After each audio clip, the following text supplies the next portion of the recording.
Hey, what's up everybody? It's the Crypto here. Guys, this is going to be another quick video, and I do really apologize for the lack of video content over the last couple of days. A lot of things have been happening in the cryptocurrency ecosystem and the news, so definitely keep your eyes and ears open. But this message here, I want to make sure that we're all on the same page because it's very important that we're looking to keep our cryptocurrencies safe and secure as much as possible, especially when you're dealing with exchanges such as Binance. Binance, being one of the world's largest cryptocurrency exchanges out there, was just recently hacked for roughly around 7,000 Bitcoin, which is the equivalent of about $35 million. Here we have an article from Times of Malta giving us a little bit better explanation as to what happened here. So we can see again, $35 million worth of Bitcoin was taken on Monday.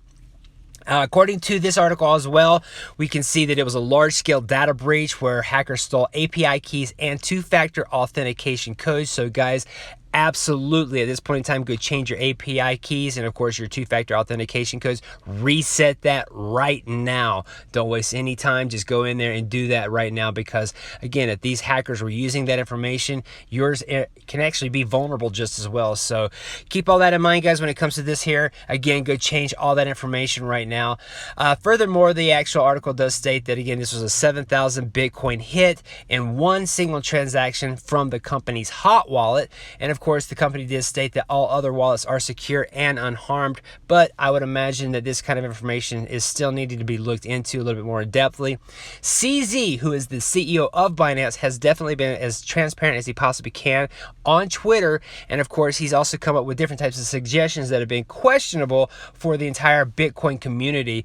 But again, he has been trying to maintain his transparency with this situation. He did come out with a video giving a lot further explanation about this as well, a little bit more in detail and a little bit more in depth as well. So if you wanted to check that out, I'd highly encourage you to go look up CZ Binance, and of course just get yourself a little bit more familiar as to how this all took place, if you want to do that. Some of the questionable things that I wanted to kind of talk about here are things that a lot of the Bitcoin maximalists are really concerned about, and actually something that was on Twitter just as well.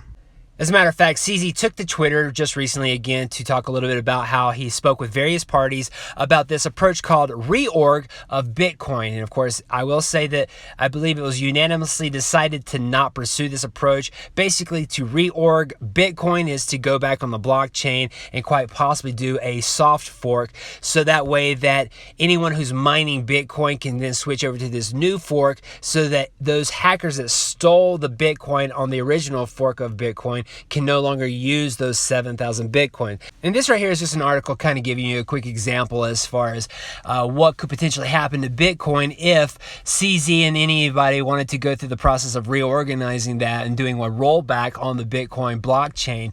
This happens to do with the DAO hack that took place with Ethereum, I believe around 2016, which then eventually caused the Ethereum Classic fork to happen. So we could easily see that if something like this were to go through the process of Bitcoin now because of this big hack, yes, it could revenge the hackers, but it could also cause a split in the actual Bitcoin chain, which could also cause a split in the entire Bitcoin community.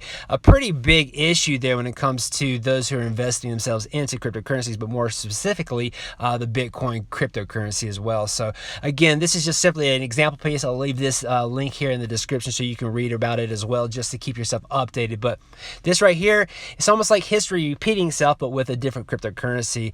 It's a bit of a procedure there, guys. And of course, again, it was unanimously decided that this is something they will not pursue. CZ actually did come back on here and talk about the pros and cons, but the cons seem to far outweigh the pros. Here you can see that as far as the pros, this will be something that would allow to revenge the hackers by moving the fees to the miners. It would also deter future hacking attempts in the process, and it would allow for the exploration of the possibility of how Bitcoin network could actually deal with these situations in the future. But again, the cons seem to outweigh this. You can see that right off the bat, it would damage the credibility of Bitcoin. Second, it may cause a split in the Bitcoin network and community, and also they specify here that the damages of this right here seem to actually far outweigh the $40 million revenge that took place here. So they just don't see it worth going through this process again of reorganizing Bitcoin blockchain and quite possibly seeing some sort of split with the fork there. This right here also leads into a couple other cons that you can actually see that the hackers did demonstrate certain weak points in Binance's design. So this right here is something that I would highly suggest that a company like Binance focus their attention on solely so that we don't see any more future hacks because of these issues here, especially those weak points. And then the fourth con, it says here that while it's a very extensive lesson for us, it is nevertheless a lesson. It is something that they are responsible for, and I believe this right here is going to lead them into hopefully keeping a better and more secure cryptocurrency exchange out there. So again, a very, very big hack with a lot of things that are still in development right now. I know that you're not able to access your account. You can't go through and at least deposit or withdraw on your account on Binance for at least the next week. It could actually extend out to even the next couple of weeks, depending. So we got to keep our eyes and ears out for what's happening for these news announcements from Binance. But nonetheless, a lot of people are talking about this issue here as far as it being something that's not only damaging the name and reputation of Binance, which I'm hopeful that this right here doesn't have that big of a negative impact on Binance, because it's a very prominent name for this cryptocurrency ecosystem, but it could, and it could also have a damaging effect on Bitcoin itself.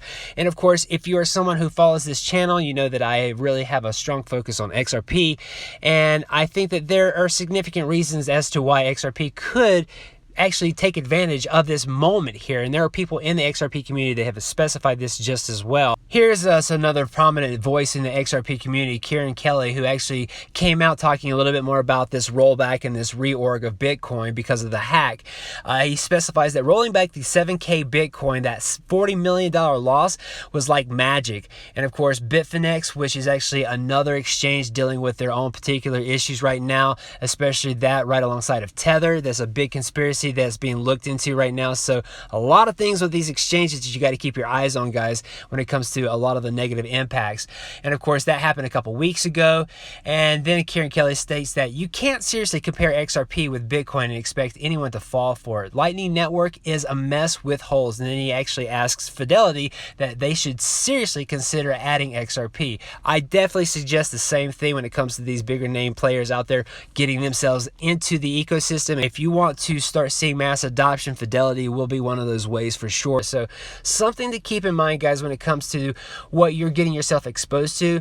If you're getting to investments of cryptocurrencies, not only do you need to do your own research and your own due diligence, but you need to focus on all of these particular negative aspects of things that can happen. And that's why, again, I always suggest getting yourself into a Ledger Nano wallet at the very end of one of my videos, so that way you can secure cryptocurrencies offline and make sure that they're not something that's susceptible to being taken from you. So again, something to consider, guys, when it comes to getting yourself into cryptocurrencies.